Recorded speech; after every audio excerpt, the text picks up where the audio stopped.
bombastic side eye, criminal offensive side eye.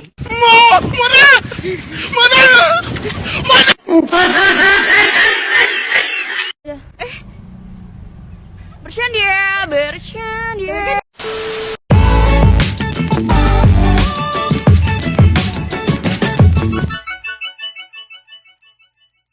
Assalamualaikum warahmatullahi wabarakatuh.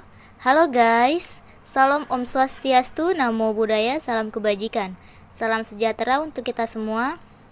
Kami dari kelas R7I Pendidikan Ekonomi Reguler kelompok 7 dengan beranggotakan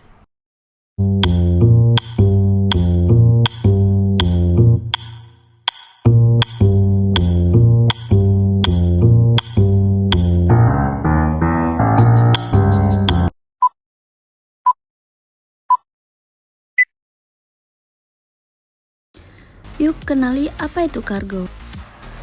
Kargo adalah barang-barang yang akan dikirimkan dengan muatan besar baik melalui via darat, via laut, dan via udara dengan jarak tempuh yang cukup jauh, yaitu antar kota, antar provinsi, dan juga antar negara.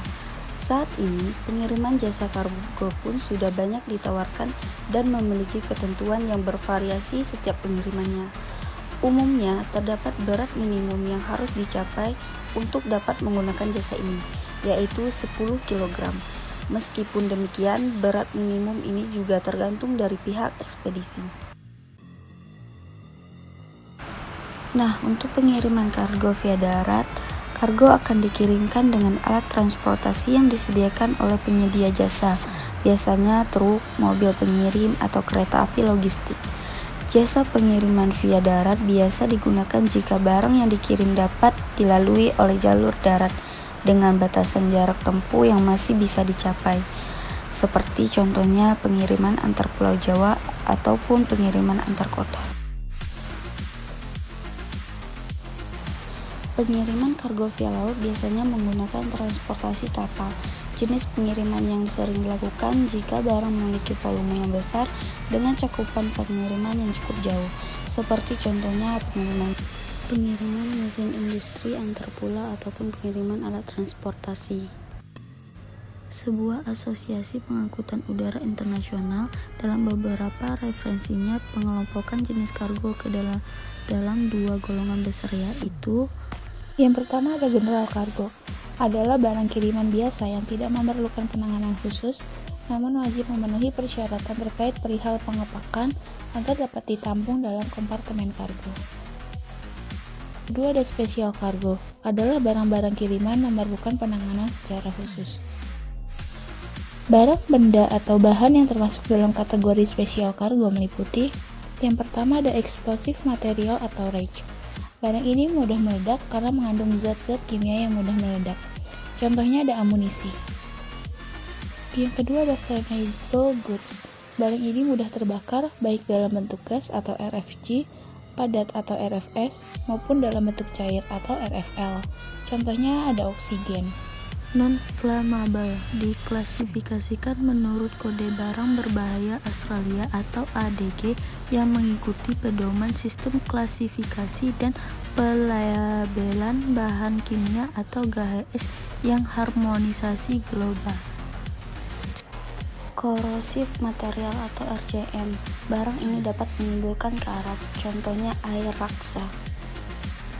Iritan material, barang atau bahan yang mengandung zat yang dapat mengganggu atau dapat merangsang benda-benda lainnya untuk bereaksi, contoh alkohol. Yang keenam, magnet, barang yang mengandung unsur magnetik, contoh besi berani. Dangerous goods, klasifikasi dangerous goods atau barang berbahaya yang selanjutnya disebut DG. Karena DG ini memiliki prosedur pengangkutan tersendiri demi menjamin keamanan dan keselamatan benda tersebut, serta di lingkungan sekitar benda tersebut. IATA mengatur prosedur pengangkutan DG ini dalam sebuah literatur yang menjadi pedoman di seluruh dunia yang dinamakan IATA Dangerous Goods Regulation atau DGR. Klasifikasi DG kelas 1 eksplosif. Barang-barang yang dikelompokkan dalam kelas 1 ini adalah barang-barang yang mudah meledak. Kelas 2 atau gas, barang-barang yang dikelompokkan dalam kelas 2 ini adalah gas yang mudah terbakar, gas yang tidak mudah terbakar, dan gas beracun. Kelas 3, cairan yang mudah terbakar. Barang-barang yang dikelompokkan dalam kelas 3 ini adalah cairan yang mudah terbakar. Yang keempat, kelas 4 atau barang padat yang mudah terbakar. Barang-barang yang dikelompokkan dalam kelas 4 ini adalah barang padat yang mudah terbakar, barang yang secara spontan mudah terbakar, serta barang yang mudah terbakar. Yang kelima ada kelas 5, barang-barang yang mudah teroksidasi. Yang keenam ada kelas 6 atau barang-barang yang mengandung racun dan dapat menginfeksi. Yang ketujuh ada kelas 7 atau radioaktif. Barang-barang yang dikelompokkan dalam kelas 7 ini adalah barang-barang yang memiliki kemampuan untuk meradiasi lingkungan di sekitarnya. Kelas 8 atau korosif. Barang-barang yang dikelompokkan dalam kelas 8 ini adalah barang-barang yang dapat menyebabkan korosi bagi lingkungan di sekitarnya. Kelas 9 atau lain-lain. Barang-barang yang dikelompokkan dalam kelas 9 ini adalah barang-barang DG lainnya yang tidak termasuk 8 kelas sebelumnya. Hidden dangerous goods. Hidden DG adalah barang-barang yang kita gunakan dalam keseharian, namun komponennya mengandung DG, yang apabila akan dikirim, maka barang tersebut harus diperlakukan sebagai DG kargo. Jenis barang hidden dangerous goods. Yang pertama adalah live vest atau jaket pelampung. Yang kedua adalah fire extinguisher atau alat pemadam kebakaran. Yang ketiga ada car battery atau aki mobil. Yang keempat ada hair straightener atau bahan kimia pelurus rambut. Yang kelima ada termometer atau alkohol. Yang keenam ada diving equipment atau peralatan menyelam.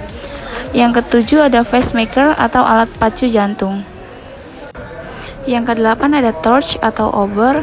Yang kesembilan ada electric wheel chair atau kursi dorong elektrik. Yang kesepuluh ada dry ice atau es kering.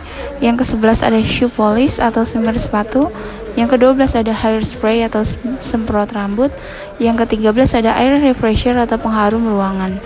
Pihak-pihak terkait dalam pengiriman kargo. Yang pertama ada shipper, dan yang kedua ada kurir. Yang ketiga ada konsignee. FedEx Indonesia atau RPX Group merupakan perusahaan yang bergerak di bidang bisnis penyediaan logistik, pemegang lisensi FedEx yang berdiri pada tanggal 27 Maret 1992 dan mulai aktif di bidangnya tahun 2001. RPX sudah meraih ISO 1994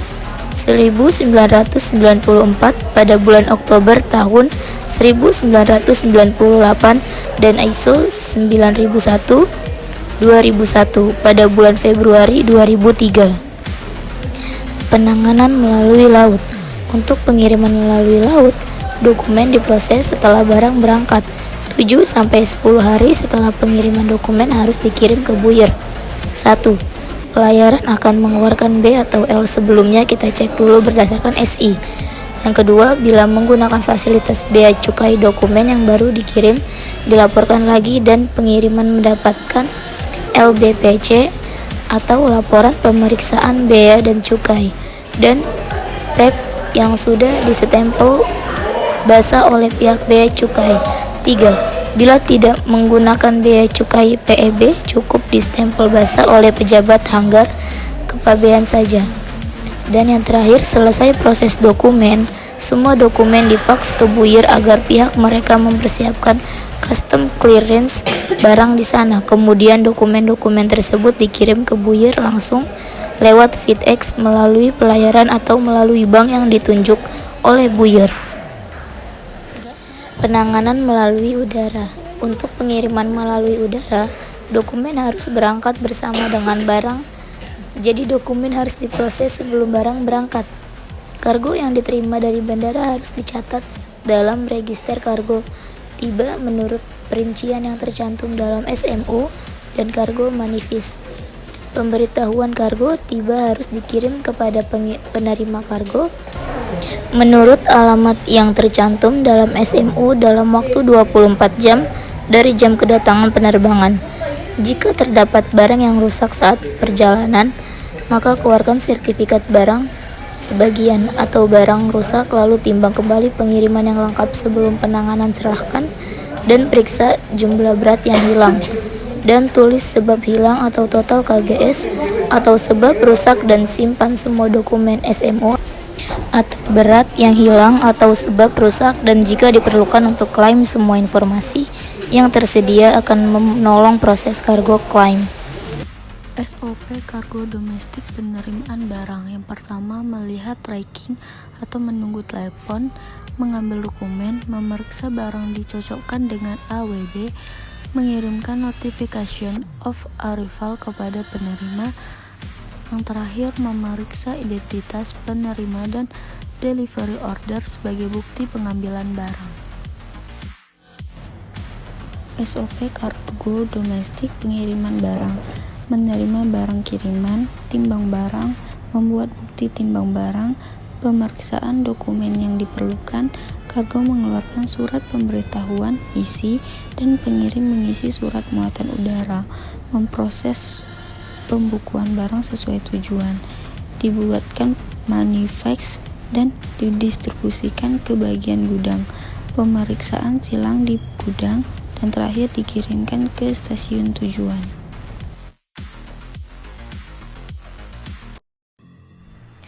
SOP kargo impor. Kargo diturunkan dari pesawat dan dibawa ke breakdown area. Di breakdown area, kargo dilakukan proses pemisahan dan dilakukan proses pencatatan airway bill. Setelah itu, kargo akan disimpan di import warehouse atau acceptance import untuk pemeriksaan fisik kargo dan dokumen-dokumennya. Setelah itu, pihak warehouse operator akan mengirimkan NOA atau Notice of Arrival kepada konsignee. Saat konsignee mengambil kargo, konsignee dikenal biaya sewa gudang. Setelah konsignee menyelesaikan pembayaran, maka proses selanjutnya adalah pemeriksaan bea dan cukai. Note: jika ada kargo yang diterima baik impor maupun domestik tidak diambil oleh konsignee, maka operator warehouse kargo akan menyimpannya di gudang overflow. 2. Khusus barang kargo internasional, setelah 30 hari berada di gudang overflow, dinyatakan sebagai barang tidak dikuasai oleh pihak customs berada pada tempat penimbunan pabean. Apabila 30 hari kemudian belum ada pemiliknya, maka barang tersebut dikuasai oleh negara.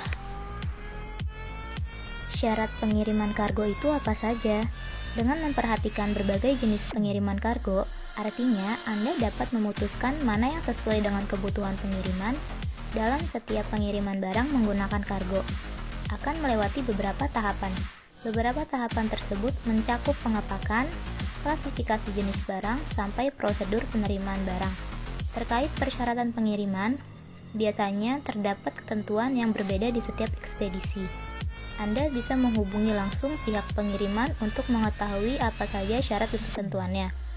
Adapun syarat pengiriman kargo secara umum adalah sebagai berikut. 1. Memenuhi berat minimal seperti minimum 8 kg, 10 kg, dan sebagainya. Yang kedua, melakukan pengemasan dengan aman, bisa menggunakan layanan dari jasa ekspedisi. Yang ketiga, menggunakan asuransi agar lebih aman. Tips mengirim menggunakan pengiriman kargo. Setelah memperhatikan persyaratan pengiriman kargo, bisa lebih lancar dalam proses mengirimkan barang menggunakan layanan ini. Berikut adalah beberapa tips dalam menggunakan pengiriman kargo. Mempertimbangkan reputasi jasa pengiriman, jangkauan wilayah pengiriman, melakukan cek tarif atau ongkos kirim, melihat estimasi pengiriman, dan yang terakhir membandingkan beberapa jasa pengiriman kargo berdasarkan tarif, layanan, estimasi, dan reputasi. Demikian penjelasan mengenai kargo, mulai dari pengertian apa itu kargo, jenis, perbedaannya dengan reguler, hingga tips menggunakan layanan ini. Ayu Ting Ting makan kepiting. Thank you for everything. Wassalamualaikum warahmatullahi wabarakatuh. Dadah. Halo guys, jangan lupa subscribe.